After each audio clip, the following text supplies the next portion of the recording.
대한민국 최초! 세계 최초! 우주 최초! 정신무장 바라잡지 꼴찌들의 통쾌한 승리 꼴통쇼!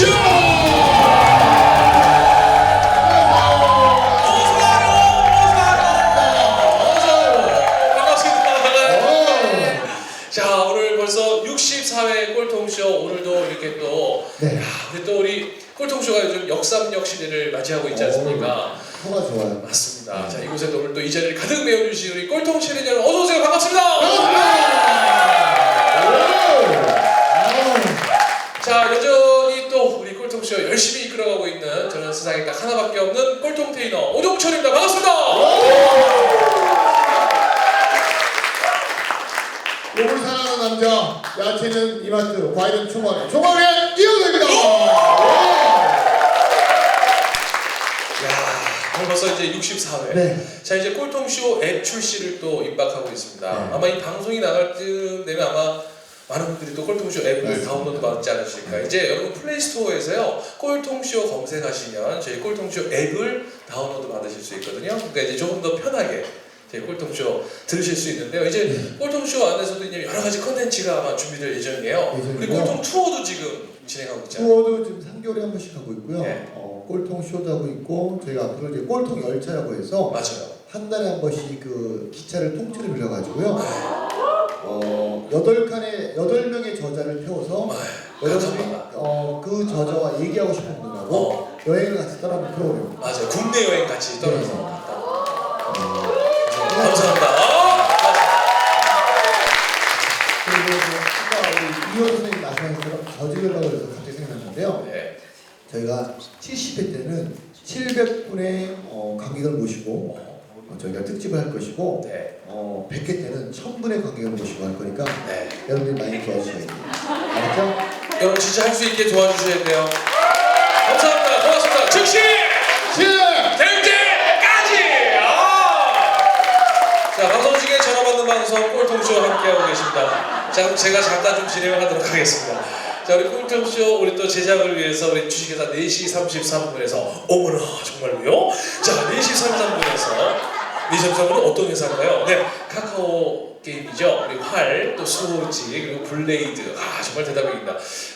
꼴통쇼를 후원하는 회사는 원래 대박나게 되어 있습니다. 그렇죠? 게임 회사 최초로 지금 조 단위로 게임을 매출을 올리고 있는 멋진 회사입니다. 자, 그리고 주노 헤어에서 함께 해주시고요. 자, 그리고 선물도 나눠드리겠습니다. 어떤 선물이 준비되어 있나요? 네, 자, 소개해드릴까요? 자, 토마토를 먹인 돼지의 부드러운 고기, 무항생제 토마포크 우리 소고기 세트를, 그리고 주식회사 아루이에서 수소수, 그리고 수소수 제조기를, 그리고 리더겐 화장품 선물로 드리는데요. 이 리더겐은 피부 부위별 세분화 전문화된 코스메디컬 기능성 화장품 브랜드입니다. 그리고 연세 플러스 성형외과에서 혼자니까 너무 힘들어요? 피부 비타민 주사 5장, 그리고 파스타팜 100% 생면으로 만드는 대한민국 최저가 파스타, 그리고 피자입니다. 합정 카페 골목에 위치한 본 파스타에서 또 외식 상품권까지. 그리고 지금 빠졌는데요. 네. 그 에스리더스 치과라고요. 치과에서 저희들에게 5분에게 스케일링을 해드리고 있습니다. 5분께 스케일링까지도. 자, 이분들 대박 나시라고 여러분 함성 박수 한번 몰아주세요. 감사합니다. 자, 그리고 이 방송이요. 자, 20만 명이 듣는 네. 방송입니다. 여러분들 혹시 기업 홍보라든지 뭐 제품 홍보가 필요하시면 저희를 갖다 쓰세요. 네. 저희는 직접 광고를 포함하고 있습니다. 역시 예금은 기업은행, IBK 기업은행. 예금은 기업은행, 인치는 우리은행. 자, 4회 정도 저희가 밀다가 또 반응이 없으면 네, 또 바꾸죠. 은행을 바꾸겠습니다. 네. 이제 국내은행은 안 되는 것 같아서 시티은행. 맞습니다. 여기은행이 좋아요. 네, 알겠습니다. 자, 이제 오늘 64번째 오늘 꼴통 마스터 소개해드려야죠. 야, 이건 정말 TV에서 네. 우리가 뵙게 됐습니다. 어떻게 저렇게 말씀을 잘할 수 있을까? 그렇죠. 또 정말 수십 년 먼저 사신 분들하고도 얘기를 해서 네. 자기 생각과 자기 의사를 정확하게 전달하는 거 보고 너무 매력적이에요. 그리고 우리는 예전부터 뭐 배워서 남주냐 이렇게 하지만 정말 이분은 배워서 남주는 분이에요. 이제 대한민국의 대표 교사로 거듭난 이준석 마스터, 여러분 큰 박수로 맞아주세요.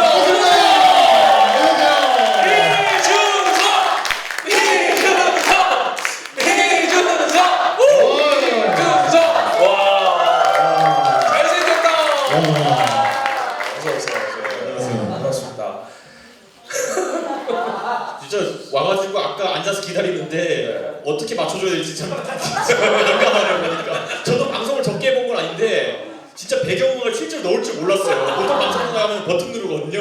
이런 방송 나오는 맞아. 놀라워요. 우리 인사 한번 해주세요. 네, 안녕하세요, 이준석입니다. 제가 사실 뭐라고 요즘 저를 소개해야 될지 모르겠는데 하여간 오늘은 대표 교사입니다. 안녕하세요, 이준석입니다. 와우! 아니, 궁금한 게 대표 교사라는 게 어떤 의미를 갖고 있는지 그러니까. 제가 잘 몰라서.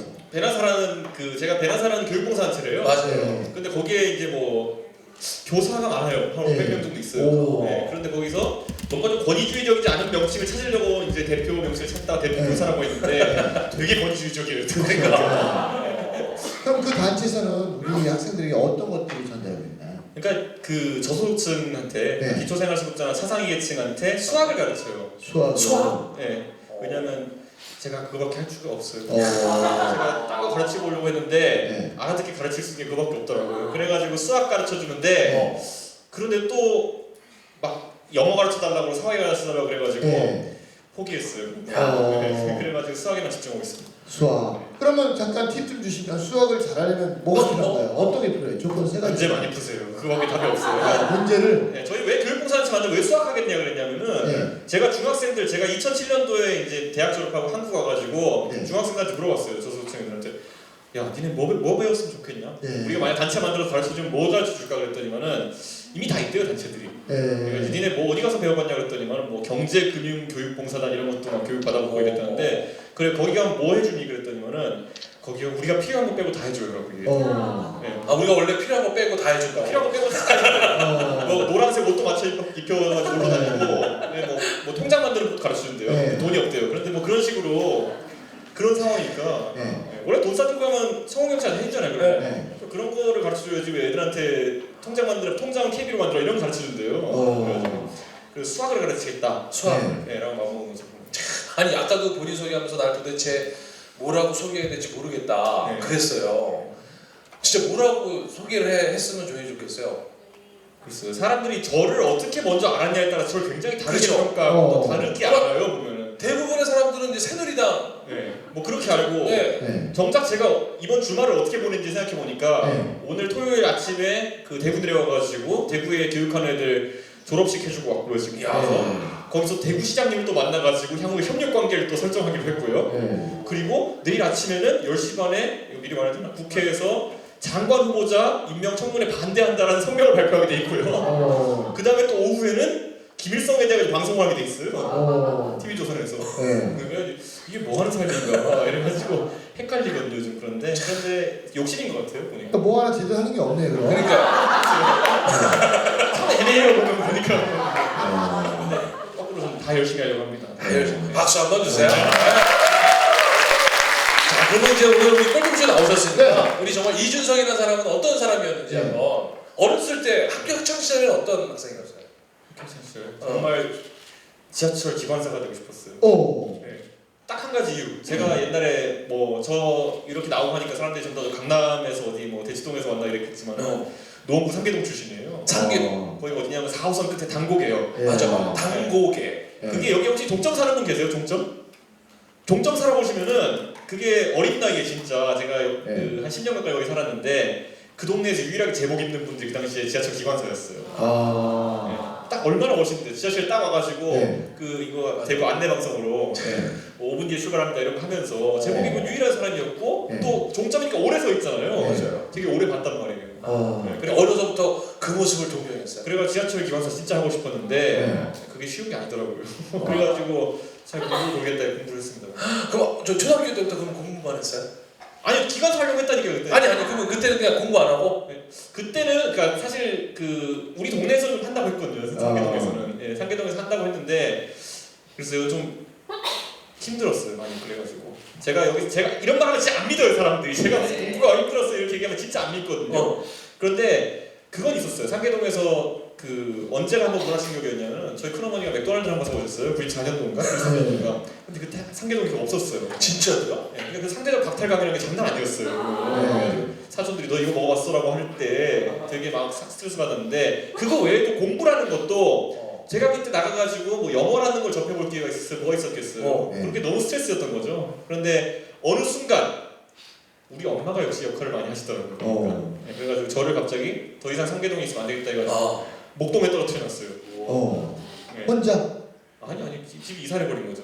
이사를. 아니 그러면 궁금한 건 그럼 이렇게 집안이 어려운 환경은 아니셨던 거예요? 그냥 중산층 정도. 중산층. 저희 아버지 뭐 그냥 평생 직장 다니시다가 그냥 뭐 증권에서 다니시다가 임원 못 되시고 퇴직하셨어요. 딱 그 정도 삶이라고 생각하시면 될 것 같아요. 그러면 목동으로 몇 살 때 이사를 오신 거예요? 중학교 때. 중학교 때? 네, 가가지고 했는데 거기는 장난 아니더라고요. 그러니까 뭐가 다르던가요 진짜?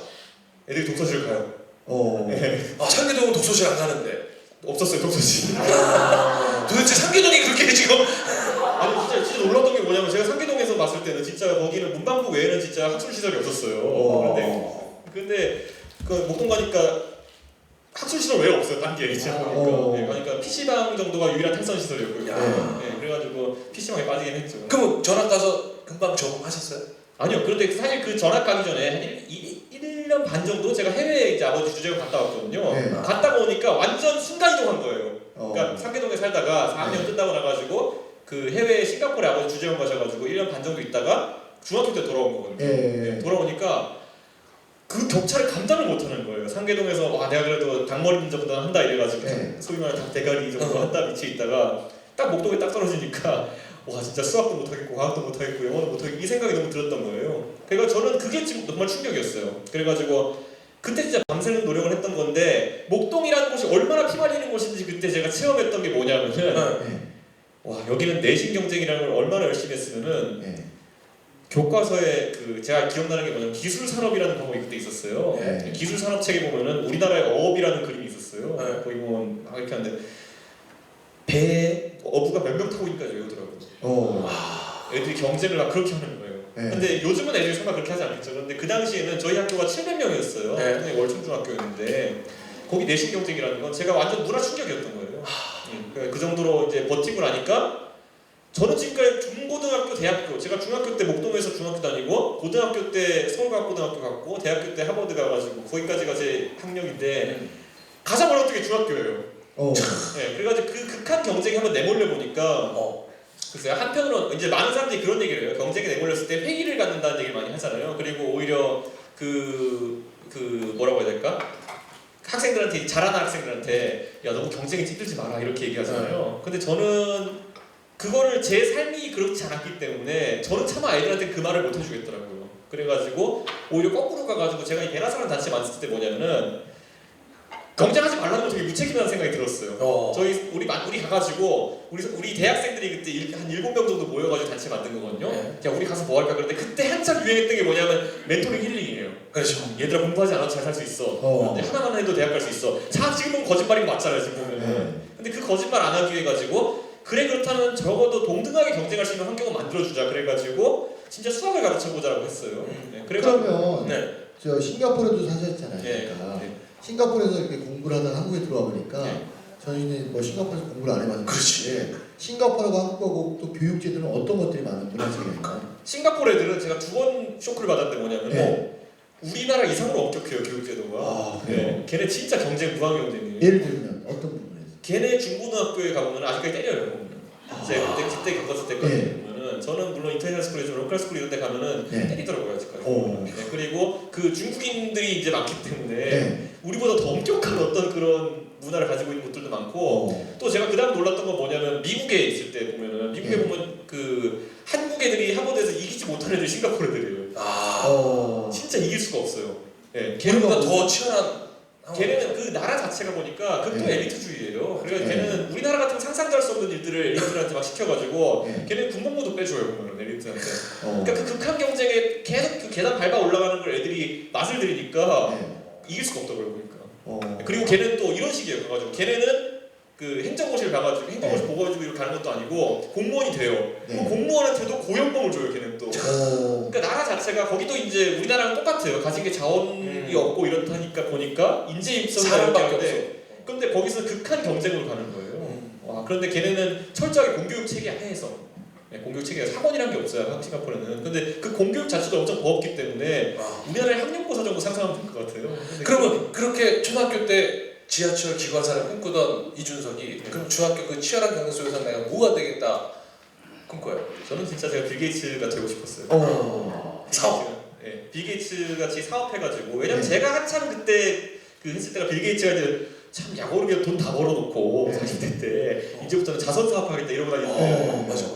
그게 너무 부럽더라고요. 보니까 조기에 성공해가지고 뭔가 근데 저는 그걸 보면서 쇼크를 많이 받았었는데 한국에도 약간 그때 벤처 열풍이었잖아요. 98년도에는 그런 사람들이 나오는 거예요. 그때 지금은 뭐 없어졌지만 뭐 새로운 기술 이런 회사들이 나와가지고 막 뜨니까 뭐 몇 조 거부됐다 이러니까 아 나도 저 길을 가면은 나중에 내가 진짜 상계동에다가 나중에 과학고를 세우고 싶다 이런 생각이 들 정도로까지 계속 이제 발전이 됐던 거예요. 그런데 진짜 지금 와서 생각해보면 어렵죠. 그러면 과학부로 가게 된 또 계기는 빌 게이츠 때문에 한 거예요? 아니요 경쟁을 그러니까 그 목동에서 그런 경쟁하다 보니까 1등 하니까 목동이 거꾸로 경쟁을 해가지고 이기면은 과학과학이 되게 쉬웠어요. 이런 말 하면 좀 그렇지만은 혹시 여러분 여기에서 혹시 하이스타곤이라는 학원 아시나요? 아니요. 그거 저 때문에 뜬 거예요. 무슨 학원이요? 하이스타곤이라고 하이스타라고 목동에 학원 재벌이 하나 있어요. 맞아요. 거기가 솔직히 말하면 딴 거 하나도 없어요. 제가 이건 뭐 학원에 영업 방해하고자 하는 의도는 아니고요. 그때는 애들 많이 때려가지고 내신 잘 나오게 했던 학원이거든요. 근데 목동이 한 학년에 700명이에요 학교가. 그 전입을 위장 전입을 많이 해가지고 그러니까 700명이니까 과학고 그 당시에는 지금은 지필고사를 시험 봐서 가는데 그냥 내신으로 갔거든요. 그러니까 전교 1등하면 0.14%예요. 이길 수가 없어요. 전국의 어떤 학교도. 그래가지고 목동 출신 과학고가 원래 많았거든요. 그래서 제가 그래서 쉽게 갔던 편이에요. 그 안에서 기준, 자연스럽게. 그냥 우리는 과거 사실 안 가봐서 모르잖아요. 그죠? 그렇죠. 가본 것처럼 안 되시는데 그러니까 과학고는 기존에 있는 그 이제 고등학교. 중학교 수업을 받았던 거와 과학고를 가보니까 어떻게 수업이 틀린가요? 기숙사학교잖아요. 네. 그러니까 저는 그래서 거기서 경쟁이라는 걸 제가 이렇게 그냥 굉장히 그냥 단편적으로 중학교 때 공부 열심히 해서 고등학교 때 과학고 하고 하버드 가니까 너무 편했어요라고 하면 굉장히 내가 세우는 얘기잖아요. 그러니까 이 얘기를 잘 안 하는데 이 얘기를 하는 이유가 뭐냐면은 글쎄요 저는 제가 그 나름 길을 걸어가면서 그래도 공교육 안에서 할 만큼 했다라는 생각을 많이 했던 게 고등학교 가니까 오히려 기숙학교거든요. 그리고 그러니까 학원비를 쓸 수가 없었더라고요 보니까. 그래가지고 저는 참 중학교는 그래도 공평했다는 생각이 드는 게 뭐냐면은 학원이나 이거 경쟁 없이 내신을 어느 정도 뚫을 수 있는 상황이 됐다는 거죠. 근데 제가 10년 뒤에 이제 돌아와가지고 졸업하고 와가지고 요즘의 중학교를 보니까 그게 안 되더라고요. 왜냐면은 우리가 그동안에 격리라는 걸 너무 당연하게 생각했더라고요 보니까. 저희 때만 해도 중학교 때 우열반 수업이라는 게 없었거든요. 근데 요즘은 학부모들이 그걸 요구한다 하더라고요. 그러니까 저는 경쟁에 대해서는 그렇게 반대하지 않지만은 또 우열반이라는 거에 대해서 굉장히 반대를 해요. 그게 약간 이율배반적이기도 할 수 있겠지만 왜냐면은 동등한 기회 자체를 안 줘요. 제가 용산에서 이제 베나사랑을 처음 만들어 애들 가르쳤는데 ABCD 반을 두더라고요. 뭐 D반은 거의 소위 말하면 이제 그 뭐지 지적 장애가 있는 학생들을 넣어놓고 A, B, C 반은 이제 달라진 게 뭐냐? A 반은 시험에도 안 나는 거 가르쳐요. B 반은 시험에서 나오는 것만큼만 가르쳐줘요. C 반은 시험 문제를 가르쳐줘요. D 반은 수업을 안 해요. 그림 맞추기예요. 그런데 이 A, B, C, D 레벨로 해놓은 다음에 D 반에 넣는 기준이 뭐냐 했더니만은 처음에 시험 한번 봐가지고 판정을 내가지고 D 반이 가더라고요. 그 다음부터 수학을 안 가르치는데 어떻게 다시 그걸 올라가겠어요? 그러니까 우리가 지금까지 어쩌면 사회적으로 굉장히 악랄하게 배려를 가장한 격리를 하고 있었다는 생각이 많이 들더라고요. 우리 그거 우열반할 때 전부 다 보면 어떻게 합리화했냐면은 수준에 맞게 가르치겠다고요. 사실은 수준에 맞게 격리시킨 거거든요. 그래가지고 그거 이제 D반에 있는 애들도 끌어올릴 수 있다라는 걸 보여주기 위해서 시작한 자체가 원래 베나사라는 거죠. 수학은 기초가 떨어지면은 사회는 나중에 외워서는 할 수 있지만은 수학은 한번 기초 떨어지면은 진짜 못 올라가요. 그래서 그걸 했는데 더 놀라운 건 뭐냐면은 1년 반 정도 가르치니까 한 C반 정도 있는 애들이 A반 올라가는 경우가 있더라고요. 그러면 한번 생각해보자는 거죠. 우리가 그나마 경쟁이 가능했던 중학교에서 애들 격리해서 죄악을 만들어버렸던 거예요. 그러니까 걔네는 사실 의지할 데가 그 공교육밖에 없는 그 저소득층 애들한테 C반이라고 이름표 딱 지어가지고 여기서 시험 문제를 퍼주기 시작한 거예요. 그러면 걔네가 어떻게 올라갈 수 있겠어요? 그래가지고 저는 그런 게 굉장히 강하게 문제의식 돼가지고 베나사 가면 그래가지고 우리 교육하는 방식도 되게 그냥 글쎄요. 제가 저희 이제 교육봉사를 처음 만들었을 때 저희랑 같이 유명해졌던 단체가 뭐냐면 공부의 신이었어요.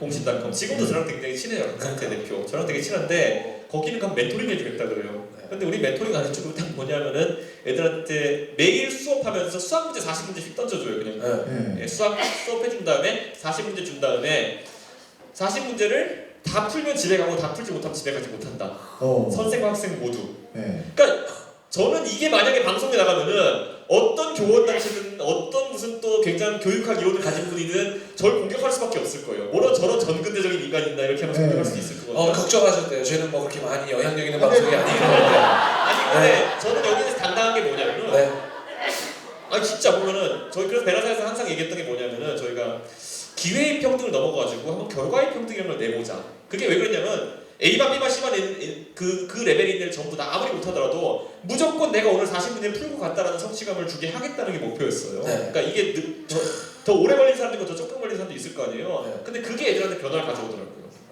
근데 여기서 그럼 어떤 변화가 가져오나요?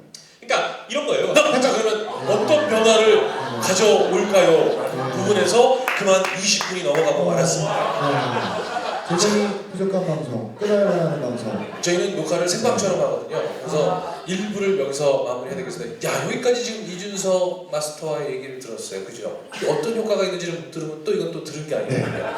자 잠시 후 2부에 어떤 효과가 있었는지 어떤 효과가 있었는지 함께 알려드리도록 하겠습니다. 즉시 반드시 될 때까지!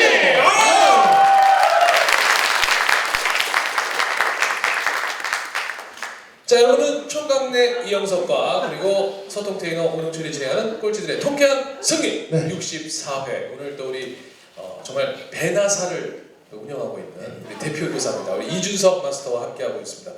우리 이준석 마스터 지난 시간에 지금 이제 과학고를 갔어요. 그래서 이제 그때 체험을 이용해서 지금 내가 정말 아이들에게 필요한 건 무엇일까? 그래서 이제 수학에 초점을 맞춰서 정말 수학 하나만 잘했었는데도 정말 우리가 사회적으로 격리시켰던 C반에서 A조까지도 올라가는 그런 경험도 있었다. 근데 아까 어떤 효과가 있었나요? 라는 질문을 다 했는데 그러니까 우리 생각해보세요. 우열반 하면서 애들한테 그 배려라고 했던 것들 있잖아요. 보면은 전부 다 사실 그냥 격리했던 건데 그냥 너는 이거 안 해도 돼. 넌 이거 안 풀어도 돼. 선생님 이거 빼줄게. 이 배려라고 생각해서 애들이 그거에 익숙해졌던 거예요. 그래가지고 그걸 처음 하자마자 애들이 저희가 40문제 강제하자마자 애들이 와서 저희한테 협상하더라고요. 뭐라고요? 선생님 학교에서 보통 이러면은 저희는 문제 빼주는데요. 여러분. 근데 저희가 거기서 이제 인생은 실전이야라는 얘기를 해줬는데 인생은 실전이야. 다음에 뭐가 있는데 그건 안 하고요. 어쨌든 그 인생은 실전이라는 말을 해준 게 뭐냐면은 빼주지 않잖아요. 우리 보면은 사회에 나가도 어디서든지 간에요. 그런데 그거를 걔들이 경험하고 나니까 나도 이걸 풀 수 있구나. 그런데 무책임해지지 말자는 얘기를 굉장히 많이 했어요. 솔직히 말하자면 선생님들이 무책임해지려면은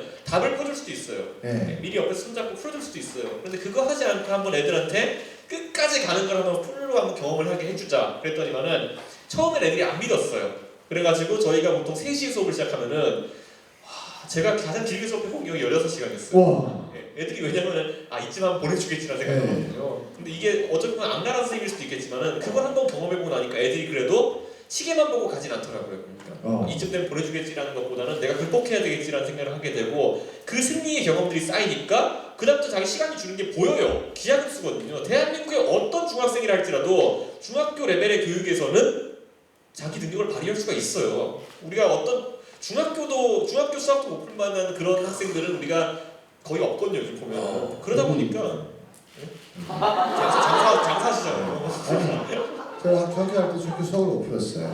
근데 진짜 그거에 대해 가지고 애들이 공감하기 시작하면은 막 움직입니다. 그래서 거기서부터 베라사가 모토로 정한 게 뭐냐면은 결과의 평등이다. 지금 솔직히 제가 자신 있게 말씀드릴 수 있어요. 제가 지금 8년째 애들 가르치기 때문에 가만히 방치된 애들 중학교 졸업했다고 해서 전부 다 같은 중학교 학력이 아닙니다. 저는 그렇지 않다고 생각해요. 이번에 저도 정치하면서 그래서 강하게 얘기했던 게 뭐냐면은 중고등학교에 대해 가지고는 적어도 우리가 고등학교를 졸업했다 그러면 대한민국에서 어떤 공통된 어떤 경험을 할 수 있도록 공통된 어떤 그 결과물을 받아들일 수 있도록 하는 게 진짜 중요하다는 얘기를 했어요. 근데 사실 지금 교육 정책은 그렇게 안 가죠. 항상 보면은 배려를 가장한 격리를 통해 가지고 전부 다 격리시켜 놓고 고등학교 졸업장은 있지만은 애들이 전부 다 이미 학교를 분화시켜 놨기 때문에 기대치를 낮춰놓은 학교들도 있어요. 솔직히 말하면은. 저는 그 환경에서는 글쎄 교육 미래가 없다는. 근데 이준석 교수님이 이제 하는 그 수업 방식처럼 저희 그 총광리에서도 그렇게 교육을 하거든요. 어떻게요? 저희 이제 그러면 야채, 과일, 뭐 수산, 축산 이렇게 나눠줘서 다 팔면 집에 가는 거예요. 네, 무조건. 못 팔면 다음날 2배로 뛰어와요 물건을. 와. 애들이요 죽기살기를 파는 거예요. 그 팔기 위해서 어떻게든 네. 생각을 그냥 해야 되죠. 못 팔면 다음날 2배로 뛰어오고요. 그러니까 오늘 못 팔면 내일 죽는다는 걸 아니까 죽기살기를 파는 거예요. 그래서 그 친구들을 훈련시켜서 지금의 다 매장의 점장들이 된 거예요. 어떻게 보면 결과에 흡준안에 맞춘 거예요. 즉시 반드시 100대까지. 야. 한번은 비슷하네요. 저는 장사의 대표로서 우리 유성님은 수학 대표로서. 네. 아니 그러면 그럼 고등학교 때 그럼 본인은 그런 공부들을 자발적인 공부를 의지로 공부를 한 것 같아요. 어때요? 저는 솔직히 보면은 그 제가 승부욕이 좀 강했던 것 같긴 해요. 그래가지고 일반적인 경험으로 애들한테 그걸 투영하진 않으려고 하는데 저는 지는 거 되게 싫어했거든요. 그래가지고 근데 그런데 그것도 약간 또 다음 버전으로 가면은 과학 공부부터는 어떻게 되냐면은 아무리 내가 지지 않으려고 해도 질 수도 있구나라는 생각이 들어요. 그러니까 지금 전국에서 다 지금 와 진짜 나도 밤새고 그러니까 중학교 때까지는 결과의 평등을 이루는 게 쉬웠는데 특수 목적 고등학교를 가니까 야 내가 아무래도 여기서 1등하기 어렵구나라는 생각이 들어요. 그럼 거기서 몇 등에 충격받았어요? 제가 140명 중에서 수학은 한 70등 정도 했고요. 그래서 보면은 전 나머지 과목들은 한 40등 정도 했어요. 윤리는 1등이었고요. 아, 윤리만 1등이었어요? 이게 글을 잘 썼어요 그때. 그래가지고 윤리는 1등 했던 것 같은데 그런데 뭐 그것과 관계없이 저는 이런 얘기하고 싶은 게 뭐냐면은 아까 제가 그 교육된 그 수준이 어느 정도 돼야 된다고 했던 게 뭐냐면 지금 이건 약간 갑자기 정치로 가서 죄송한데 박근혜 대통령이 창조경제 하겠다 그랬잖아요. 그런데 그때 창조경제 담당하는 팀이 저였어요. 근데 저는 그거 공약을 제 이름으로 발표하는 걸 거부했어요. 근데 그게 왜 그랬냐면은 지금 보면 창업한다고 해서 창업 자금 많이 주고 이러잖아요. 근데 가장 우려졌던 게 뭐냐면은 글쎄요. 제가 확인했을 때 지금 우리나라의 기초학력교육이라는 것이 잘 되고 있느냐라는 거에 봤을 때 안 되고 있다는 생각이 들었어요. 제가 베나사 이거 하면서 느낀 바로는. 그런데 우리가 지금까지 애들한테 소위 말하는 지난 10년 동안에 너희 적성을 찾아라 라고 하면서 솔직히 했던 말이 사실은 놀라운 얘기랑 비슷했던 말이에요. 그래서 저는 그 창의력도 좀 구분해야 된다는 생각이 들었어요. 창조경제라는 걸 하려면은 어느 정도 교육된 창의력이라는 게 필요하다는 생각을 했거든요. 그러니까 보면은 어느 정도까지는 이게 주입식이라고 표현하면 그렇지만은 미리 다른 사람들이 연구해놓은 거를 빨리 캐치업하는 것도 중요해요. 보면은 제가 컴퓨터 프로그래머지만은 저 원래 직업이 프로그래머거든요. 제가 신형언어를 발명하고 있을 필요는 없는 거예요. 그렇죠. 근데 그걸 만약에 빨리 교육해내지 못한다면은 그 다음 단계가 창의력이 아니라 그 앞 단계가 창의력이라고 생각하는 사람들이 있어요. 가끔 보면은 저희 회사에도 가끔 그런 애들 있어요. 아 형 제가 재밌는 거 만들었어요. 근데 야 그거 이미 다 있는 거예요. 오픈소스로 이렇게 얘기하면 그거 되게 바보죠. 그러니까 그 교육된 창의력이라는 걸 이제 창조 경제에 도입하기 위해서는 기초 교육이 안 돼, 기초 학력이 안 되고 있는 것부터 해결해야 되는데 그게 아니라 붕 떠가지고 무조건 지금 기본 업무. 기본에 돈만 때려박은 다음에 지금 뭐 전부 다 뭐 상거래 한다 그러고 있기 때문에 저는 그런 부분에서 강하게 반대했거든요. 전 우리 사회 전반이 약간 그렇다는 생각을 해요. 애들한테 창의력을 강조하면서 그 창의력의 어떤 근본일 수 있는 부분을 너무 간과하는 것이 아닌가. 애들이 지금 뭐 보면 뭐 2차 방정식 발명할 건 아니잖아요. 근데 안 가르쳐주면 애들이 이걸 모르잖아요. 보면은. 그러니까 어디부터 시작할 것인가를 명확히 꺼줘야 되는데 그런 건 투자 좀 했다는 생각이 들었어요. 아니 저는 아까 왜 그 질문을 했냐면 지금 이렇게 모든 얘기를 하거나 이런 건 정말 개인적 신념이 워낙 확고해요. 그죠? 근데 이게 정말 고등학교 때도 확고했어요? 고등학교 때는 제가 확고했다기보다는 제 스스로가 많이 무너졌어요. 왜요? 어떤 부분 때문에? 네, 저도 이제 소위 말하는 노력만 하면 된다라는 걸 느끼고 많이 부러졌고 그래서 과학부에서 더 심하게 부러진 게 하버드예요. 네. 그 하버드는 본인이 결정해서 간 거예요? 아니 과학부에서 대부분 이제 한국에 있는 학생들 많이 가는데 왜 굳이 미국에 있는 하버드를 가겠다고 결정하신 거예요? 야 그게 진짜 이제 그것도 제 인생에 또 이제 3부쯤 되는 얘기인데 보면은 저는 그러니까 그 중학교 때 해놓은 그 기초 있잖아요 보면은 그러니까 제가 그 어떤 공부하는 방법론이라든지 아니면 제가 적어도 갖고 있는 수학이나 과학에 대한 지식 같은 것들 중학교 때 했던 게 거의 대부분인 것 같아요. 제 삶의 지식들에. 그다음부터는 굉장히 비대칭적인 걸 많이 찾아놨었어요. 보면은 제가 예를 들어 이건 언제 한 방송에서 얘기한 적이 있지만은 과학고 가서 제가 한 것이 무엇이냐라고 했더니 그 순간부터 진짜 그게 돼요. 우리가 소위 말하는 적성을 향해 공부하라는 게 돼요. 약간 보면 이미 과학고라는 어느 정도 그게 그 된 순간부터는 왜냐하면 대학 전형도 아까 말씀하셨지만 카이스트 같은 데 가는 게 별로 어렵지 않았어요. 그때는 그렇게 하다 보니까 제가 준비했던 게 뭐냐면 저 논문 썼어요. 그냥 학교에서 논문 쓰기가 논문 썼고요. 두 번째로는 또 뭐 했냐면은 과학고에서 아무도 안 하던 학생회 활동을 했어요. 저는. 네. 그럼 제가 학생회 활동 뭐 했냐니까 그때 부산아시안 게임이 있었거든요. 네. 근데 학교 컴퓨터가 너무 이상한 거예요. 네. 컴퓨터가 너무 저희 공립학교라서 돈이 없어요. 네. 그래가지고 제가 프로그래머 하고 싶은데 네. 컴퓨터가 막 486이래요. 그때 보면은 그때 2000년대 초반이었는데 그래가지고 삼성전자 홍보팀에 가가지고 네. 어머 부산 아시안 게임 끝났으니까 거기 홍보했던 컴퓨터 좀 주세요 그랬더니 삼성전자에서 당황한 거예요. 네. 근데 고등학교 2학년? 2학년 때. 2학년 때. 생각하면서 그렇게 했더니만은 그걸 받아낸 거예요. 와. 근데 그게 삼성전자 입장에서 굉장히 파란이었던 게 뭐냐면 학교에 학생회에서 이걸 달라고 연락 온 것도 드물었고 네. 그리고 그렇게 꼭 집어가지고 부산 아시안 게임 때 그랬던 거예요. 아니 그게 거기 있다는 사실을 어떻게 한 거예요? 있을 것 같더라고요. 어. 진짜 있을 것 같더라고요. 아니 그게 어떤 맥락이었냐면은 정말 그런 발상들을 하기 시작한 거예요 보니까.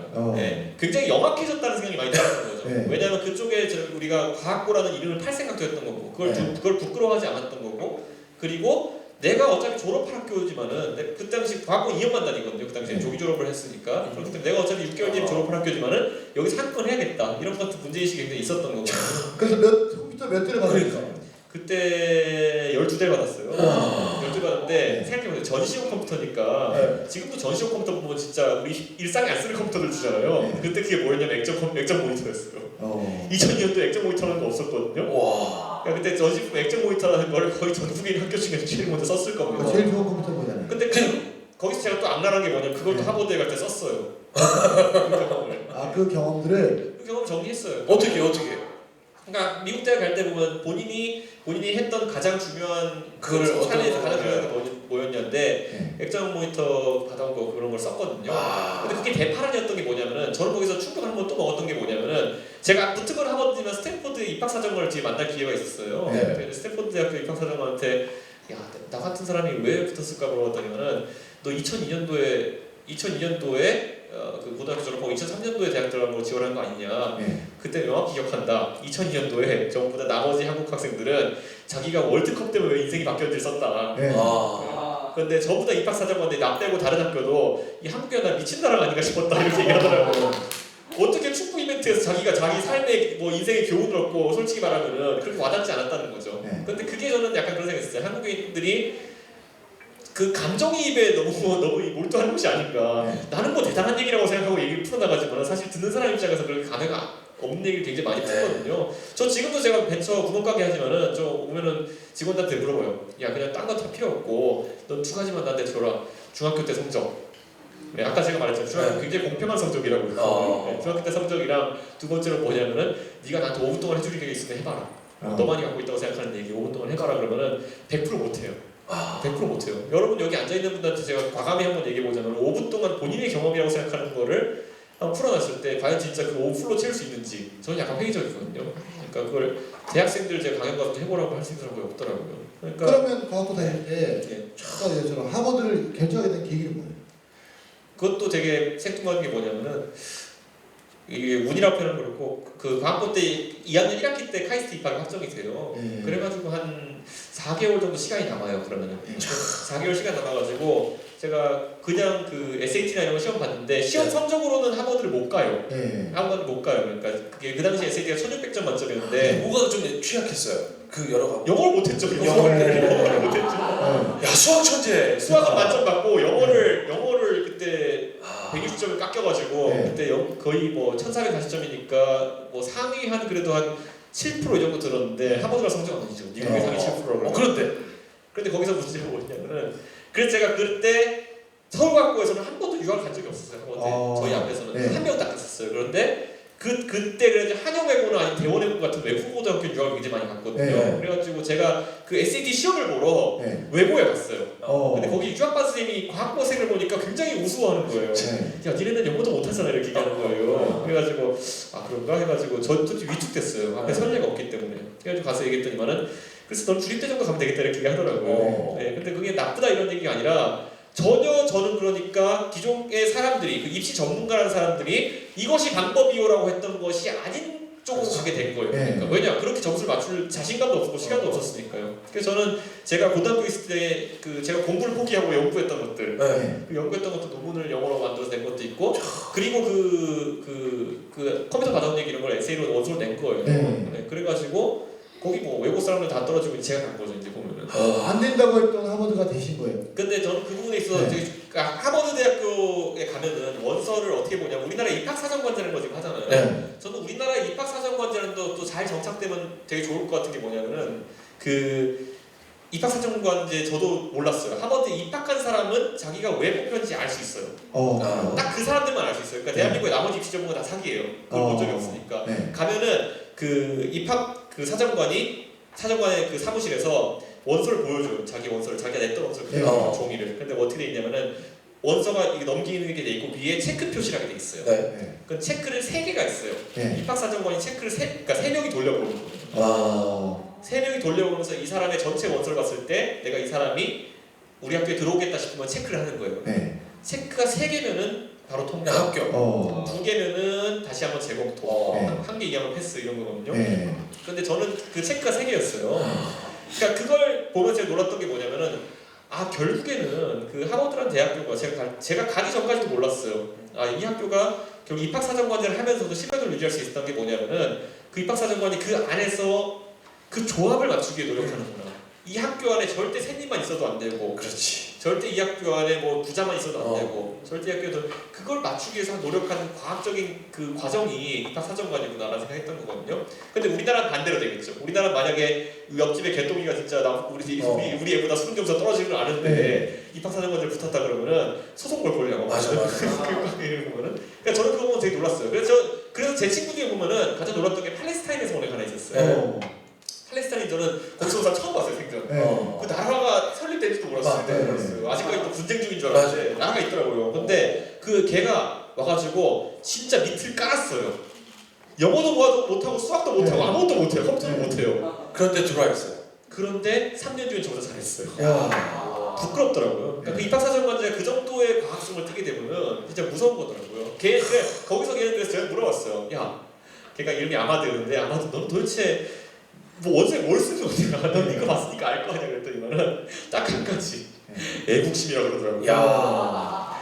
저는 우리나라 입학 사정관제 애국심 쓰면 미친 사람이라는 생각이 들어요. 근데 애국심이라는 거. 그 지금 나라의 자랑이에요. 그죠? 걔는 그러니까 그런 거예요. 나는 우리나라 지금 가면은 우리 집 언제 지금 폭탄 맞아서 지금 내려왔는지 모르는데 그래도 나는 여기서 꼭 이스라엘을 이겨보고 싶다 이런 애국심이었던 거예요. 그러면. 근데 그 열정이라는 게 얼마나 그 글 한 편에 잘 드러났으면은 그게 꼽히냐 이거죠. 그거 외에도 뭐 별의별 다 있어요. 보면은 우리 집은 뭐 6제째 대학 간 사람이 없다. 그러니까 내가 대학을 가야겠다. 뭐 이런 거. 그러니까 그게 우리나라에 쓰면 튀어보려고 노력한다라고 사람들이 비판했을 거예요. 근데 거기서도 사람들이 그 입학 사정관제 하는 사람들이 튀어보려는 사람과 진심을 구분해낼 수 있었다는 거죠. 야. 그게 이제 무섭더라고요. 그러니까 거기 정말 잣대가 어떻게 보면 우리가 입장에서 봤을 때 정말 최고 비과학적일 수도 있지만 그게 오히려 더 신뢰성이 있는. 근데 우리는 그거 갖고 하는데 이제 점수가 높은 애가 떨어지면 이제 난리가 나는 거죠. 네. 우리나라는 제가 잘은 모르겠지만 네. 대학을 들어갈 수 있는 방법이 수백 가지라고. 맞아요. 말도 안 되는 방법이 너무 많다고 하죠. 수천 가지. 네. 수천 가지. 저그 얘기 들으면서 야 너무 한심한 나라다. 그래서 그러면 하버드대를 갔더니 갔어요. 그몇 명이 우리나라 분 몇 명이 가신 거예요? 1년에 한 4명 정도 가요, 보통은. 네. 1년에 4명 정도 갔는데 저희 때 좀 많이 가긴 했던 게 뭐냐면 그 전에 9.11 테러가 있어가지고 네. 아랍 애들이 못 들어갔어요. 아. 그래가지고 저희가 운 좋게. 네, 좀 운 좋게 많이 들어가는 케이스긴 한데요. 네. 그러니까 가보면은 글쎄요, 제가 이 얘기를 하면 사람들이 솔직히 불하냐고 막 거짓말이냐고 막 묻는 게 뭐냐면 진짜 네가 페이스북 창업자들을 네가 봤느냐. 네. 그런데 그건 제가 확실히 얘기할 수 있는 게 뭐냐면 제가 페이스북 창업자들이랑 같이 일해봤다 그러면은 사람들이 주커버그인 줄 아는데 주커버그 말고도 많아요 창업자들이. 그렇죠. 네, 주커버그 말고 모스코비츠나 아니면은 그 앤드류 맥컬럼이나 이런 애들은 제 조교를 하게 되고 제가 걔를 조교하게 됐어요. 그 하버드 컴퓨터원에서. 네. 근데 걔네 보니까 걔네도 진짜 위대한 애들이더라고요. 네. 그러니까 그 영화랑 좀 달라요 보면은. 네. 영화랑 좀 다른데 그러니까 하버드 애들이 어디로 튀는 방향이 있냐면은 지금 영화나 아니면 그 책들 보면 되게 책이 약간 구라라고 있잖아요. 네. 실제 구라예요. 책 제가 읽어보니까. 네. 근데 어떤 게 있냐면 실제로 옛날에 페이스북 같은 것도 걔네가 얼마나 똘끼 있게 만들었냐면은 네. 그 집착이 대단한 게 뭐냐면은 애들이 저희 대학교는 전부 다 기숙사 생활하거든요. 그렇죠. 그 당시에 무선랜이라는 게 없었어요, 딱히. 네. 그래가지고 전부 다 유선랜이었거든요. 그래서 기숙사 구멍 그 랜포트 구멍마다 IP 주소가 다 있었어요. 네. 걔네가 뭐 했냐면은 온 방을 돌아다니면서 IP 주소를 전수조사했어요. 몇만 개를. 네. 전수조사해가지고 걔네가 뭘 만들었냐면은 그 처음에 페이스북 아무 기능도 없었어요. 내 프로필 적어놓는 기능밖에 없었거든요. 네. 그 사람이 어느 방에서 접속했는지 알려주는 거예요. 네, 어느 방에 접속. 그러니까 원래는 페이스북이 하버드 대학교 안에서 네, 안에서 학생들끼리 네. 하려고 썼던. 그러니까 그 걔네가 가진 똘끼라는 걸 우리는 우리 지금 대학 입학책이나 이런 거 따로 잡을 수가 없는 게 네. 걔네가 전수조사한 다음에 저는 그럼 여기서 그럼 그 기능이 무슨 의미가 있냐고 지금 상상이 안 가실 거예요. 대단한 효과입니다. 저는 아직도 기억합니다. 내 친구인 내가 좋아하는 여자애가 지금 어느 방에 있는지를 아는데 굉장히 유용한 기능이에요. 저도 솔직히 말하면 계속 앉아서 새로 고침만 하고 있는 거예요. 맞아. 내가 좋아하는 걔가 왜 지금 저 방에서 안 나오지 막 이런 걸 보면서 맨날 새로 고침만 하고 있는 거예요. 근데 그런 기능을 생각할 수 있다는 것 자체가 정말 미친놈들이라 생각이 들었어요. 그때. 근데 그런 생각이 드는 거예요. 진짜 보면은 저런 창의력이라는 것이 과연 우리가 기존의 교육의 틀에서 담아낼 수 있겠느냐라는 생각하는 거죠. 그러면 여기서 이제 하버드의 맞아. 통지서를 받고 네. 그 기분이나 그런 것들은 어땠어요? 그때 부모님이나 이런 본인은 어떤 마음이 들었어요? 제가 이걸 방송에다가 주경진 씨 음악원이랑 같이 얘기해가지고 하버드 입학한 다음에 너무 기뻐가지고 뭐 그 입학 그 증서를 액자에 걸어서 집에 갖다 놨다 가보로 삼았다 이랬더니만은 오버하고 있네 하면서 이랬지만은 실제로 받아보세요. 그렇게 돼요. 네, 그건 약간 그래요. 왜냐하면 전혀 예상치 못했던 거니까 더 그런 거예요. 보면 저는 제가 아까 말했듯이 입학 전문가들이 해가지고 전혀 갈 수 없는 곳이라고 얘기 들었었기 때문에 저는 아직 그날 기억하는 게 제가 그때 카이스트에 이제 미리 붙었으니까 다니고 있다가 주말에 집에 올라와서 쉬고 있었을 때예요. 근데 이게 뭐냐면 제 생일이 3월 31일이거든요. 생일이라고 애들이랑 술 먹고 이제 집에 와서 이제 놀고 있었어요. 그런데 이게 고약한 게 뭐냐면은 그 3월 31일에 하버드 입학 발표를 해요. 생일 전날. 근데 이제 시차가 있으니까. 그러니까 미국의 3월 30일이 발표는 우리나라는 뭐겠어요? 하루 전날 3월 31일. 4월 2일. 하루 빠르잖아요. 4월 1일에 합격 통지를 받은 거예요. 4월 2일에. 그렇구나. 네, 합격 통지 받아가지고 제가 그러니까 전날 술 먹고 생일이니까 술 먹고 그 다음 아침에 아무 생각 없이 앉아가지고 이메일이 왔는데 이게 뭐지? 되게 애매하게 와요. 떨어진 메일은 어떻게 오냐면 떨어진 메일 저도 다른 학교는 떨어진 메일 받아봤거든요. 정말로 우수한 학생이다. 그러나 자리가 부족해서 넌 떨어졌다 이렇게 나오거든요. 근데 붙은 것도 비슷해요 보면. 정말 우수한 학생이다. 우리가 심사숙고해서 그러니까 술 먹고 정신이 없는 거예요. 그래서 제가 근데 어머니가 아침에 이제 술 못 깨니까 꿀꿀이 하나 마셔라 이러면서 이제 그 컴퓨터 있는 방에 이제 들고 들어오시는데 제가 엄마 나 하버드 붙은 거 같은데 그랬더니만은 저 아직도 기억하는 게 뭐냐 문지방을 넘다 넘어지셨어요. 어머니가 그 과일이랑 꿀을 들고다가 이게 떨어뜨리셨어요. 그래가지고 근데 그게 저는 제 인생의 그 좀 쇼크였던 건 뭐냐면은 그 무한 경쟁이라는 거 약간 끝을 봤다는 생각 약간 들었어요 보면은 제가. 근데 그 경쟁이라는 그 뚫어온 과정 자체도 제가 봤을 때는 좀 창의적으로 뚫었다는 생각이 드는 거예요. 제가 서울대 가기 위해서 저희 과학고에서도 보면은 그 급을 나누려고 무던히 노력해요. 서울대 의대를 간 애들 뭐 이렇게 해서 다 나누거든요. 저는 사실 그 경쟁을 봤으면 제가 이겼을 자신이 없을 것 같아요. 근데 또 하버드 갔겠죠. 하버드 가니까 또 시야가 더 넓어지게 되고 시야가 넓어지니까 한국 돌아와가지고 베나사 같은 단체 만들게 되고 베나사 같은 단체 만들어서 저번에 전국에서 좀 큰 단체를 만들어 놓으니까 갑자기 어느 날 아주머니 한 분이 찾아오셔가지고 정치할래? 이렇게 하게 되기도 하고 사실 제가 정치하게 된 것도 사실 그 맥락이었던 거거든요. 그러니까 저는 항상 그 얘기를 해요. 사람이 그 내가 이거 안 했으면 뭐 했을까라는 생각을 하게 되잖아요 보면은. 그런데 글쎄요 그걸 상상하기 힘들 정도로 지난 20대의 제 도전이라는 것들은 항상 재밌었던 것 같아요. 그래서. 자 그러면 그 아주머니가 찾아오셔서 해보지 않을래 이런 얘기를 하는 그 이유도 참 궁금했고요. 그때 그럼 이게 정치잖아요. 나는 지금 컴퓨터공학과 학생이었고 근데 정치를 내가 기꺼이 내가 해야 되겠다 그랬던 건 어떤 이유였던지 잠깐! 자 그럼 여기서 이제 끊어야 하는 방송 아쉽습니다. 2부 이제 여러분 다 오셨습니다. 이제 마지막 3부를 향해서 가보겠습니다. 어느 날 나타나셨던 그 아주머니는 지금도 누군지도 모르시고 계시는 분도 계시고 자 오늘 그거 3부에 저희가 밝혀드리는 걸로 하고요. 자 여기서 또 3부 이어가겠습니다. 즉시 반드시 될 때까지!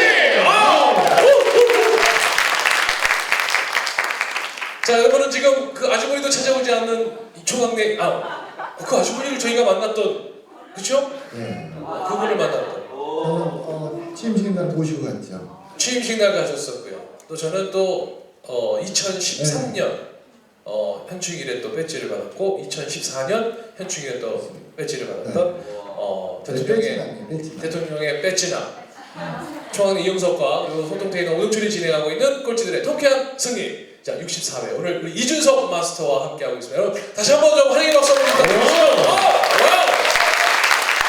야, 이제 그렇게 그때가 언제였어요? 그러니까 베나사 만들고 나서 얼마나 된? 그 베나사라는 걸 만든 게 2007년도에 졸업했거든요. 네. 2007년도에 졸업하고 와가지고 제가 한 4년 정도 하니까 2011년이 됐죠. 2011년 되니까 갑자기 누가 찾아오더라고요. 네. 근데 아니 그때 그럼 베나사 만들기 전에 내가 취업을 해야 되겠다. 그 창업을 한 거예요 어떻게? 아니요, 2007년도부터 제가 병특을 했어요. 병특하면서 저는 그런데 지금 뭐 강용석 의원이 강용석 변호사가 저를 고발해가지고 막 검찰도 갔다 오고 이랬는데 사실 저는 병특을 되게 성실하게 했던 게 뭐냐면은 제가 2007년도에 병특하기 직전에 싸이가 걸렸어요. 네. 그러니까 더 열심히 할 수밖에 없어. 되게 열심히 했어요. 그래가지고 막 야구도 열심히 하고 이랬거든요. 어쨌든 그래서 강용석에게 전 병역을 검증받은 그런 사람입니다.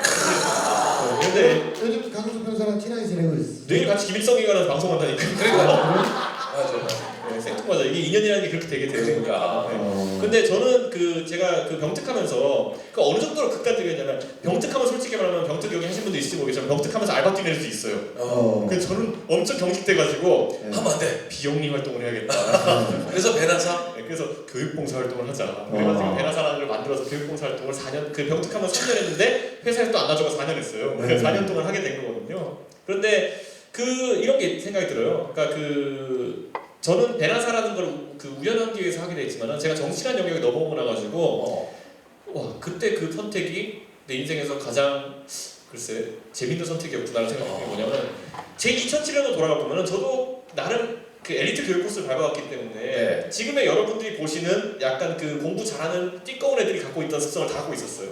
지금도 어느 정도 갖고 있을지 모르겠지만 그러니까 솔직하게 말씀드리면 왜 재수 없는 속성 있잖아요. 그런 거류가 네. 특히 이런 거 있잖아 드러나는 것들 뭐 유학 갔다 왔다고 해가지고 맞아. 국 영문 혼용체를 쓰는 사람들이 그런 거 그런 애들도 있고 했는데 저는 그거를 상당히 빨리 극복했던 게 뭐냐면 베나사라는 아까 제가 뭐라고 그랬어요. 베나사의 교육 원칙 딱 하나 있는 거 가장 큰 게 뭐냐면은 문제 다 못 풀면 집에 못 간다. 그러니까 제가 얘는 수업을 해주고 40문제 줬는데 얘네가 다 못 풀면 저는 그냥 밤새야 되는 거예요.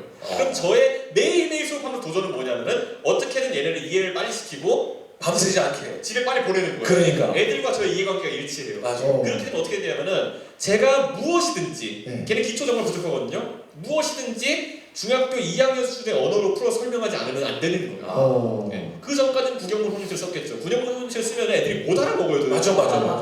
그러니까 저는 한 번도 제가 정치하겠다고 생각해 본 적은 없어요. 그런데 제가 막상 정치를 하게 됐을 때 딱 그 능력이 저한테 장착돼 있었던 거예요.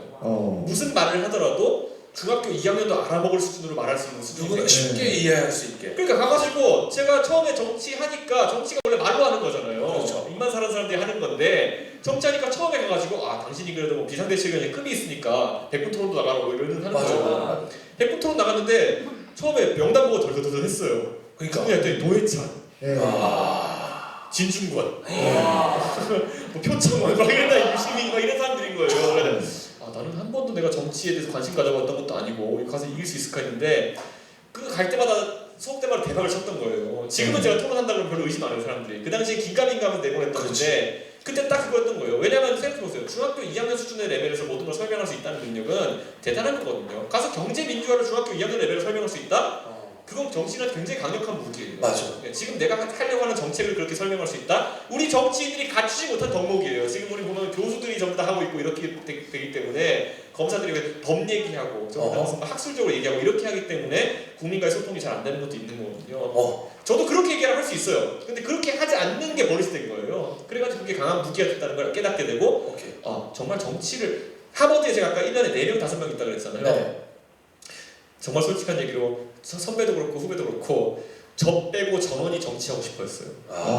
저는 곧 죽어도 제 빌 게이츠 되고 싶었다는 얘기 있잖아요. 저는 그래서 딱 그게 극명하게 드러난 게 뭐냐면은 저만 군대를 병특은 거였어요. 나머지 전부 다 장교로 갔어요. 나중에 정치하고 싶어가지고. 그런데 정작 정치하고 있는 사람은 정치하고 싶어하는 전 거예요. 정치하게 된 거는. 그러니까 그걸 보면서 저도 그 뒤로는 제가 많이 느껴가지고 제가 가르치는 중학생들한테도 얘기하고 이러면서 야, 네가 정말 하고 싶은 게 있다 그러면은 어떤 A라는 게 하고 싶다 그러면은 A에 대해서 우리가 A를 이루기 위해서 꼭 해야 된다고 생각하는 것들에 대한 투자를 그러니까 장인 정신 수준까지 가지 마라 이런 거 있잖아요. 예를 들어 내가 컴퓨터공학자가 되겠다 그러면 어느 정도 컴퓨터에 대해서 알아야 되는 거잖아요. 근데 장인 정신 수준이 되면은 한 땀 한 땀 마지막에 남과의 경쟁에 이기기 위해서 조금씩 한 땀 더 이렇게 하는 과정이 있거든요. 그게 너무 소모적인 거예요. 사실 그게 필요하지 않을 수 있어요. 이런 거 있잖아요. 보면은 우리 프로그래머들 저도 이제 회사에서 고용하다 보면 프로그래밍 스킬이라는 건 어차피 뭐 정말 잘하는 사람과 그 다음 잘하는 사람에서 그 우열을 가리려는 건 무의미해요. 네. 대신 저희가 사장으로서 가장 끌리는 건 뭐냐면은 프로그래밍도 어느 정도 하면서 디자인도 좀 할 수 있는 사람. 네. 이런 거잖아요. 근데 그게 뭐 통섭이나 이런 건 약간 개념이 다른 거예요. 융합학문이랑 약간 다른 거 뭐냐면은 다양한 학문이가 있는 사람들이 굉장히 중요한 거거든요. 네. 그리고 다양한 경험이 있는 사람이 중요한 건데 저는 그런 걸 그래서 많이 권장하고 싶어요. 보면은. 저 정치하면서 보면은 진짜 제가 여의도에서 되게 무적이었던 건 뭐냐면은 진짜 그 중리의 언어로 얘기할 수 있는 거랑 두 번째로 제가 프로그래머였다는 거였어요. 예. 당에서 무슨 뭐 사이트 만든다 그러면은 당에서는 외주를 어떻게 줄까 고민해요. 예, 2천만 원짜리 외주를 어떻게 줄까 고민해요. 근데 저는 당에서 만들어서 그냥 줬어요. 그냥. 그러니까 그런 비대칭 전력에 해당하는 것들을 많이 가진 사람일수록 그러네. 좀 튀기 쉽다는 거를 제가 많이 느꼈거든요. 자, 그렇다면 아까 재밌는 선택이었다고 했는데, 자, 내가 정치에 관심이 없었어요. 나는 빌게이츠 율권도 사람인데 정적 제안이 왔어요. 그를 탁 했다면 뭘 위해서, 왜 했던 거예요? 와, 여기는 약간 진짜 이제 저도 이 얘기 할 때마다 항상 아득해지는 게 뭐냐면은 그 저는 정치라는 게 제가 그 베나사를 7년 동안 그 당시에 5년 가까이 해왔던 게 저도 정치의 연장이라 생각했어요. 그러니까 뭐냐면 우리나라는 정치를 이제 국회의사 안에 들어가가지고 그 건물에서 이게 땅땅땅 하는 사람들이 정치한다고 생각하지만은 사실 저는 이제 그 사실 이름을 콕 집어서 얘기하자면 박원순 시장 같은 사람을 본 거죠. 그러니까 박원순 시장 같은 사람이 하고 있는 것이 그럼 지금 하고 있는 것은 물론 정치죠. 그리고 행정가로서 하지만 그 전에 했던 건 정치가 아니겠느냐. 정치가 그 목표하는 것이 무엇이냐. 결국 어떤 우리 사회를 조금이라도 긍정적으로 바꾸고 싶은 에너지를 전부 다 전 정치를 보거든요. 네. 그렇다면 저는 그 박원순 시장 같은 광의의 정치 영역에 있는 사람들이 많아지면 질수록 우리 정치가 좋아질 수 있다는 생각을 해요. 왜냐하면 창의력의 영역에 그게 있는 것이기 때문에. 그래서 저는 베나사를 하면서도 그 정치 참여라는 게 지금 제가 예를 들어 실제 새누리당이라는 기득권 정치 그 안에 들어간다 하더라도 뭐 별다른 환경에 들어간다는 생각 안 했어요. 그래서 그 제안이 왔을 때 굉장히 가볍게 승낙할 수 있었던 거고 또 이건 뭐냐면은 제가 광의의 정치를 그동안 해오면서 내가 저소득층의 어떤 교육 격차 해결하겠다는 의도를 가지고 이 시간 보내면서 못했던 것들이 혹시 그 아주 좁은 협의의 의미에서의 정치에서는 되는 것인가에 대해서 한번 검증해보고 싶은 생각이 있었어요. 예를 들어 제가 이런 거 있는 거죠. 제가 그 지금도 제 기사를 검색해보면 나오는 게 뭐냐면은 제가 정치를 왜 하게 됐느냐에 대해서 얘기하면은 이렇게 나와요. 보면은 그 저소득층 학생들의 주거 문제를 해결하고 싶다라는 얘기가 거기에 매경 기사가 어딘가 하나 짤막하게 나와요. 그때 그 기사가 크게 나오지 않았던 건 기자들이 도대체 무슨 말인지 못 알아먹었기 때문이었을 거예요. 왜냐하면은 그건 저는 굉장히 강하게 생각하고 있었는데 어떤 백그라운드가 있냐면은 저희 그 베나사에서 제가 이제 애들 가르쳤는데 제가 정말 좋아하고 진짜 열심히 가르쳤던 애들 2년 동안 가르쳤던 애들 중에서 어떤 애가 있었냐면은 정말 그 여자애인데 저희가 2년 동안 가르쳐요. 중학교 1학년 2학기 뽑아가지고 중학교 3학년 1학기 때 내보내요. 2년만 가르치는데 3학년 1학기가 되니까 얘가 떠났는데 되게 아쉬워하는 거예요. 아쉬워해가 떠나보는데 떠나고 나서 한 2주쯤 있다가 와가지고 저한테 우는 거예요. 아 선생님 저 다시 공부하고 싶은데 어떻게 하는데 저는 단호하게 거절했죠. 그 돌려보냈어요.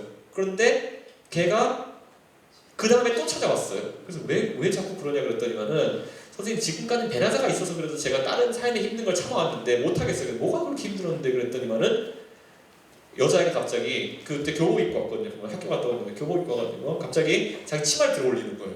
그래서 야 너 뭐 하는 거냐 미쳤냐 그랬더니만은 저는 그때 생전 처음 보는 광경을 봤어요. 여자의 허벅지 위에 이렇게 두 줄로 멍이가 있는 거예요. 그래서 야 저는 허벅지 위에 멍이 있는 거 본 적이 없기 때문에 야 이게 뭐냐 너 어디 들이받쳤냐 이렇게 하고 저는 그런 식으로 얘기했어요. 그런데 걔가 저한테 얘기하는 거예요. 선생님 지금까지 베나사 하면서 제가 선생님들이랑 있을 수 있는 시간이 많아가지고 이걸 참았던 건데 사실은 저 13년 동안 맞고 살았다고 집에서. 네, 엄마한테 맞고 살았다고 얘기하더라고요. 근데 저는 그때까지만 해도 이해가 안 갔어요. 야 맞아도 그렇지 허벅지 위에 왜 이게 생기냐 그랬더니만은 자기가 중학교 1학년이 넘고 이제 걔가 키가 167이었어요 여자애가. 그러니까 자기가 엄마보다 키가 커진 순간부터는 엄마가 의자에 묶어놓고 때리기 시작하더라고요. 그러더라고요. 그렇게 때리면은 여러분이 이제 상상이 가실 거예요. 그렇게 때리면 허벅지 위에 멍이 생겨요. 네, 근데 그 삶을 베나사 다니면서 2년 동안 계속 하고 왔던 거예요.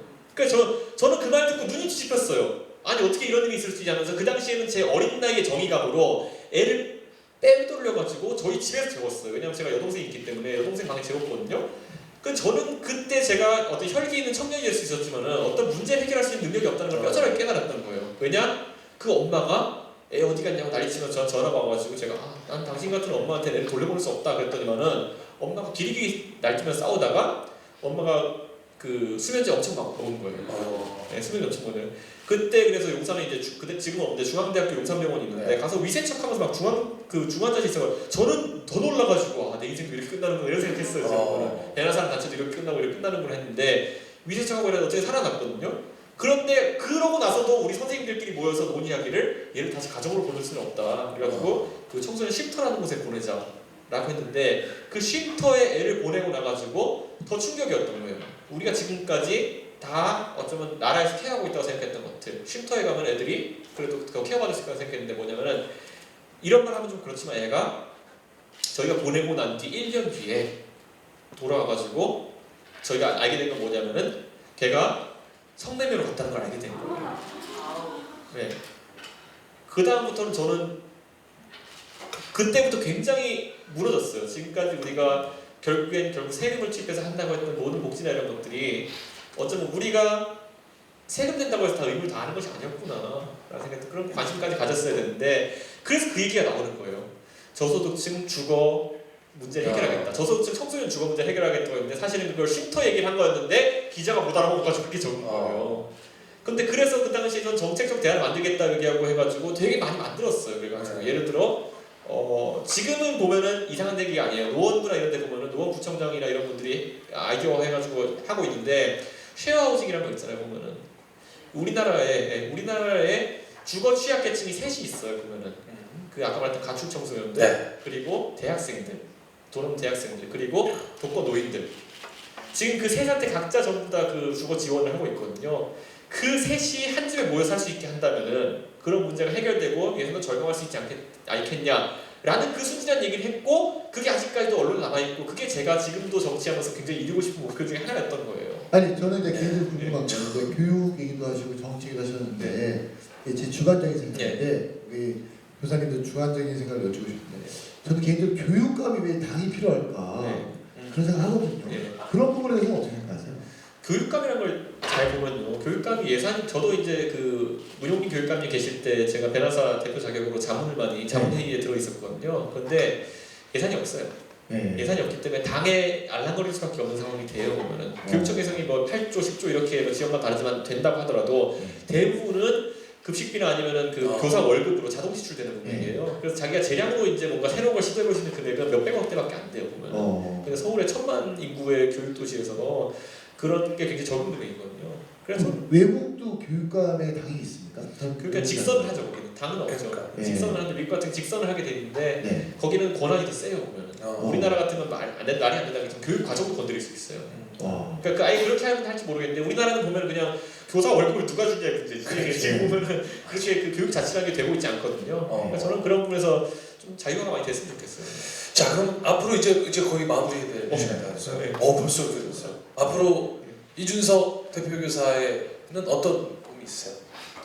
오늘도 제가 대구에 있다가 온 이유 뭐냐면은 저는 양쪽에 다 메시지를 던지고 싶었어요. 이 배나사랑 활동을 통해 가지고. 그러니까 우리 그 중학생들한테는 지금 우리가 무책임하게 뭐 예를 들어 뭐 꿈과 끼 이런 얘기하면서 지금 아무것도 안 하게 만들고 있는 경우가 많거든요. 공교육 레벨에서. 그걸 해소하기 위해 가지고 배나사랑 단체에서 좀 더 교육 범위를 확대하고 싶은 생각도 있었고 대학생들한테는 뭔가 사람이 모이는 기회 많이 주고 싶었어요. 보면은. 그러니까 그 모였을 때에 그러니까 교육봉사단체나 아니면 그런 그 사회활동을 많이 해본 사람들의 장점이 뭔가 봤더니만은 자기와 뜻이 많이 맞는 사람들과 활동해본 경험이 있다는 게 굉장히 큰 자산이라는 거예요. 저는 솔직히 삼성전자 좋은 회사지만은 삼성전자의 그 수원에 근무하는 모든 분들이 핸드폰에 조회가 깊어서 거기 간 분은 아니라고 생각하거든요. 제가 봤을 때는 그냥 직장의 대우가 좋고 그래서 간 분들도 있을 거예요. 그리고 거기서 모든 분들이 내가 그 휴대폰을 만들어가지고 뭐 나라를 보호하겠어 이런 생각 가지고 계신 건 아닐 거예요. 적당히 칼퇴하자는 생각 가진 분도 있을 거예요. 그렇게 그러니까 그 회사라는 환경과 아니면 예를 들어 우리 대학교의 과 같은 데 보면은 경영학과 이런 데 보면 경영학회 같은 거 하잖아요.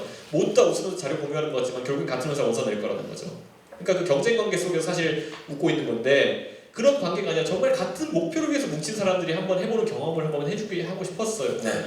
왜냐면 배나사랑 공간은 다 자발적으로 온 사람들이거든요. 있거든요. 그 사람들이 왔을 때 어떤 창의력이 발휘되느냐 그걸 한번 보여주고 싶었던 거죠. 우리 이준석 마스터에게 큰 박수 부탁드리겠습니다. 정말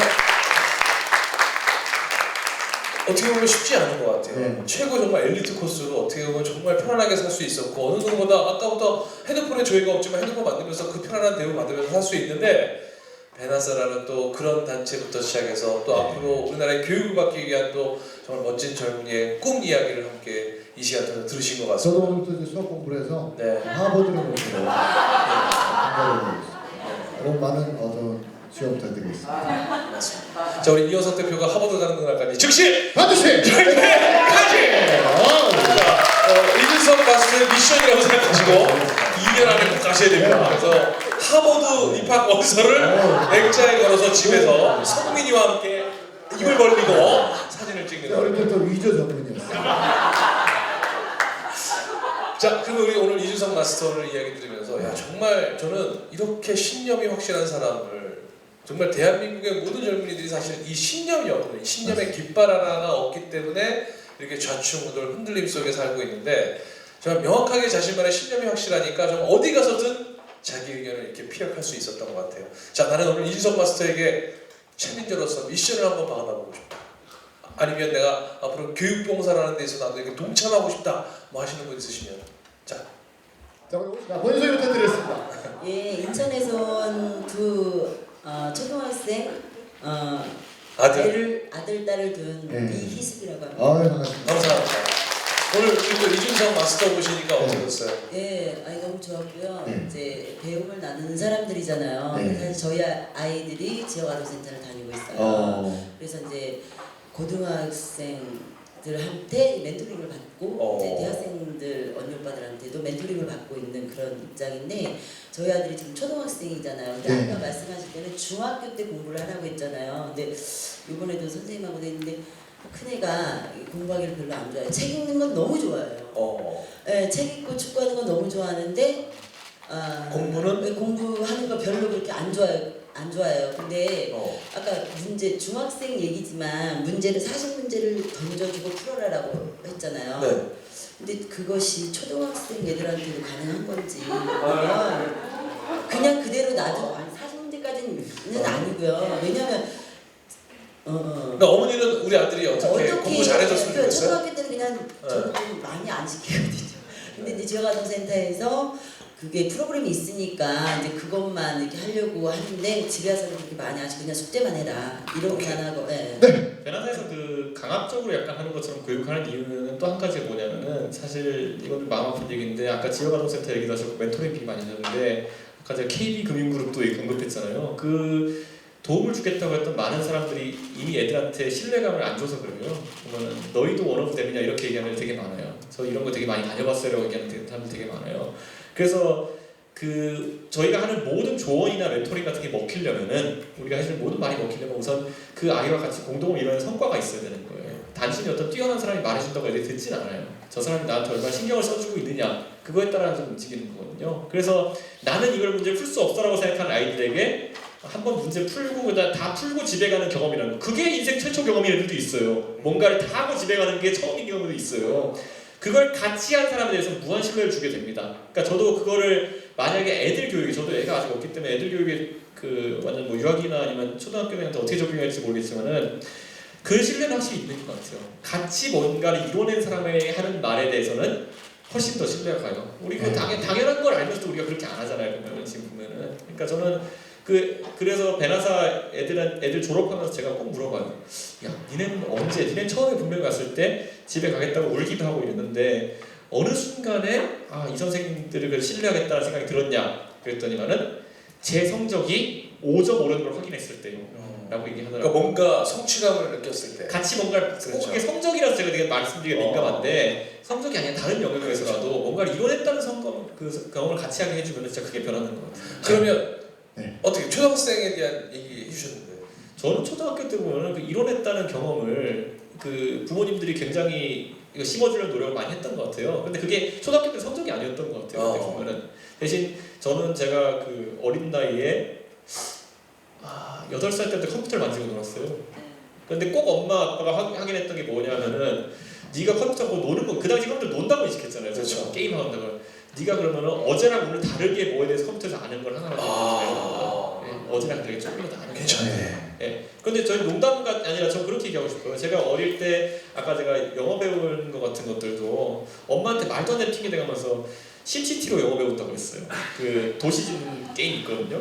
그걸 영어 배운다 했는데 실제로 엄마가 그거를 믿어줬어요. 그리고 진짜 저도 그래가지고 그 엄마한테 부끄럽지 않게 하려고 진짜 거기 나온 영어들 단어를 외우고 이랬었어요. 네. 그러니까 서로 어떻게 믿어주는가에 따라서 많이 또 변하는 것 같긴 하더라고요. 그러니까. 오케이. 자 그러면 네. 얘기들을 할 때는 보통들 물론 중학교 때 가서 공부하면 된다. 저는 그런 생각이거든요. 근데 보통 분들은 특히나 거기 이제 기관에 계신 분들은 뭐라 그러냐면은 어렸을 때부터 책상에 앉아 있는 습관을 들여야 된다. 집에서. 네. 근데 그런 부분들을 얘기를 많이 하고 사실은 집에서는 많이 안 하고 그냥 책만 많이 읽어요.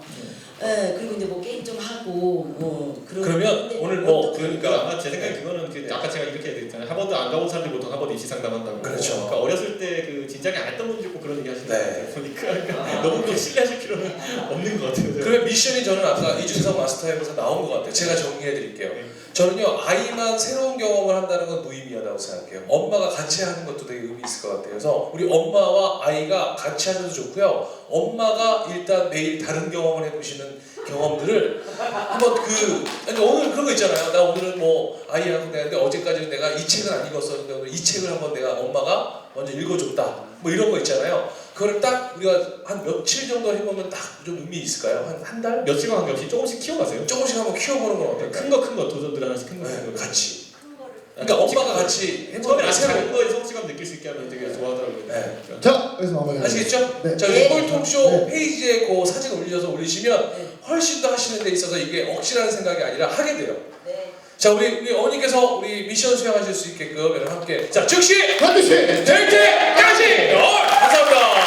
고맙습니다. 자, 이제 끝으로 우리 꼭 한마디 해주고 싶으신 게 있다면 글쎄요. 저 아까 제가 처음 시작할 때 요즘 제 직업이 뭔지 모른다 그랬잖아요. 네. 근데 글쎄요.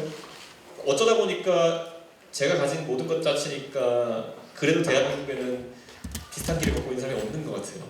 그래서 저는 지금부터 또 그 장점을 또 극대화시키게 한번 노력해 볼 겁니다. 그래서 뭐 이게 또 튀라는 얘기는 아니지만은 그래도 글쎄요. 그 자신감을 가지면서 살아가는 것도 나쁘지 않겠다. 저는 되게 그랬을 것 같지만 저는 부러워해 본 적은 없는 것 같아요. 남을. 그러니까 그게 제 지금까지 마인드 컨트롤에 큰 도움이 됐던 것 같으니까 만약 내가 하는 것들이 다른 사람들이 하지 않는 것이라는 확신이 들면은 밀어붙이시는 걸 제가 한번 권장해보고 싶습니다. 제가 베나스 처음 시작할 때 저희 엄마가 했던 말로 끝을 맺을게요. 세상에 없던 걸 하겠다고 했기 때문에 엄마가 이렇게 얘기했습니다. 엄마의 테두리 안에서 이야기하기는 너 여자 꼬시려고 하는 거지. 근데 저는 알고 있었어요. 그게 아니라는 거를. 네, 확신이 있으면 밀어붙이면 됩니다. 네. 자, 우리 이전 마스터에게 큰 박수 함께 부탁드리면서 꼴통쇼 마치겠습니다.